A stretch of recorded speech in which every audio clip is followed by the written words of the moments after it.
in the field that can't pronounce that word correctly. I used to be one of them. So I didn't quite know what to talk about today, outside of STEM. So I decided on music and baseball. So I'm going to tell you about music and baseball here. So, so when I was in high school, first of all, raise your hand. Any musicians over here? Any musicians? I see a few hands. Any piano players? Any? I know we have a guitar player back here. All right. Any singers? Singers? All right, we're gonna sing a song. 1, 2. No, I'm kidding. We're not gonna sing a song right now. When I was younger, I did a lot of things in music. As you heard, I was a music major in college. The transition from music to science is we'll have that story be for another day. But I want to tell you about an experience I had in high school. I was trying out for the all-state jazz band, and I went to this school, and here I am. I'm born and raised in the South Side of Chicago, single-parent home. Went to a public school all throughout my time in Chicago, and I come to the school and I see all these kids who are from the suburbs. They have better instruments than me, and I think that they have better training than me. At least that was my hypothesis. Y'all know what hypothesis is? Yeah. Awesome. All right. So that was my hypothesis of that situation. So here I am. I'm sitting outside of that classroom, and I'm hearing all these other people audition. And you know what? When I hear them playing their trumpet, that was the instrument that I was auditioning with. I hear them playing their trumpet. It dawned on me. I couldn't tell where they were from. I couldn't tell who they were. All I could hear was the sound of their instrument. The only thing that went into that was the hard work that they put into the sound of that instrument. I couldn't tell where they're from. So my hypothesis was really incorrect. I knew that I had put in the hard work and dedication, and you know what? I ended up making that opinion. My hypothesis that I didn't necessarily belong here because I didn't have all the advantages that they had was completely incorrect. I belonged there not because of my hard work, but it started with me believing that I belonged there first. Okay, so I want you all to know that it starts with a belief. It starts with having that confidence within yourself to really move forward in whatever it is, STEM, whatever area of your life you want to go into. The hypothesis that other people can do better than you got to have that hard work. Okay, so that's the music. So I use that same principle when I went into science. I went to Duke University. All of a sudden, I went from inner city Chicago school to Duke University, where it was a very big culture shock for me. But you know what? I knew that hard work and dedication, the same hard work and dedication that I put into music, I could apply to anything else, especially STEM. So as a scientist, let me just give you a few brief things of what I do all day. Basically, as a biomedical scientist or somebody who studies diseases, I want to figure out what something does, and then I want to do one of two things. I want to break it or make it better. That's it. Figure out what it does, break it, make it better. So if it's a bacteria, such as Streptococcus pneumonia, I want to find out how to break it because that's a bacteria that's going to harm you. If it's a process in the body, I want to find out how to make it better. I want to understand it so I can make it better.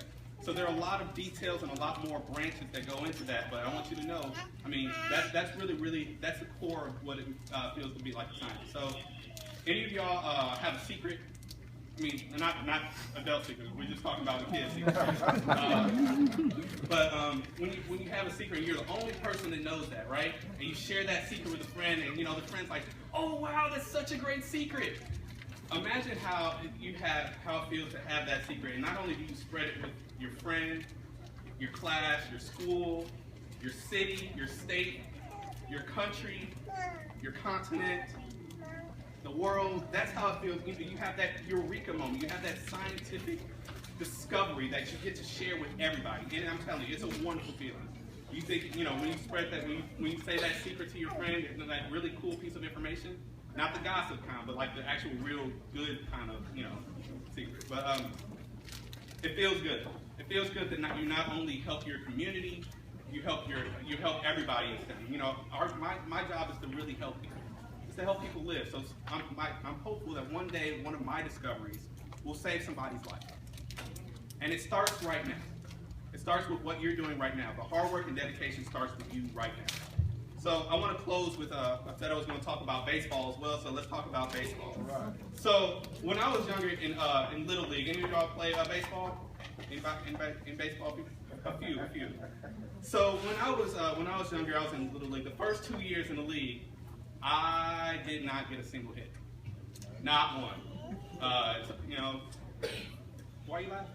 I saw you laughing. No, it's cool. It's kind of funny. It's funny. I didn't get a single hit. You know, but I was really, really tiny. So I had a really, really small strike zone. So I did one of two things. I walked or I struck out.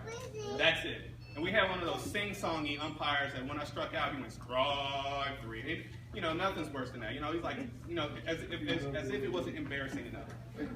So I remember, you know, we were in the playoffs one of those years, and it was a 3-2 count or full count.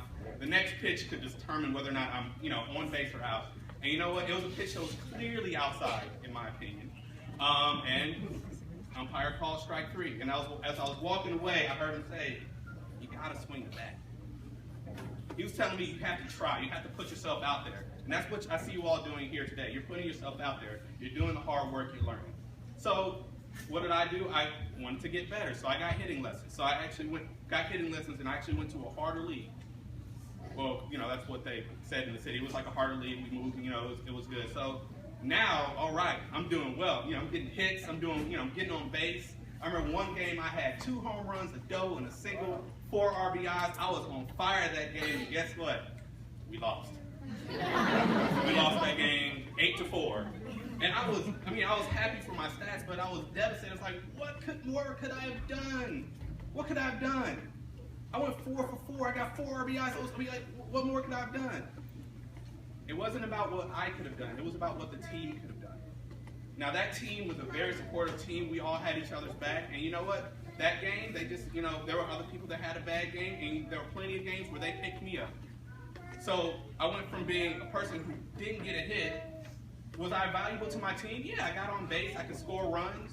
You know, I was a little valuable to my team. Then I was able to hit. Okay, now I can, you know, I'm a lot more valuable to my team because I'm an active contributor. But you can still be a really good player and lose the game. So where am I going with this? Which I'm sure all of you are wondering right now. I work at St. Jude. So with that, we have a team of power hitters. So if one person has an off day, we have so many other people right there that can come in and fill in the gap. And that's what, you know, that's how we do research at St. Jude. We have a team of power hitters, a team of a lot of people who want to come together and help people. So it's not just one individual who's like a little bit beneficial to his team. It's not just one good player out here. We have a great group of very, very good players that can really help benefit people. But it doesn't stop at St. Jude. It definitely doesn't stop at St. Jude. It doesn't really have to stop anywhere. I consider you all to be part of that team. By learning STEM, by supporting science, by doing things like this STEM Expo, which benefits the community, you all become part of that team. You all become part of the cures that we develop. Whether or not you're actually on the bench or not, you're part of that team. You're part of those cures. You can take ownership of that. You can say, I did something that helped somebody today. By you learning right now, you can pour into not only what we do, but also your future. So I'd like to not only thank you for inviting me to speak here today, but I also like to definitely thank you for being a part of that team. Thank you.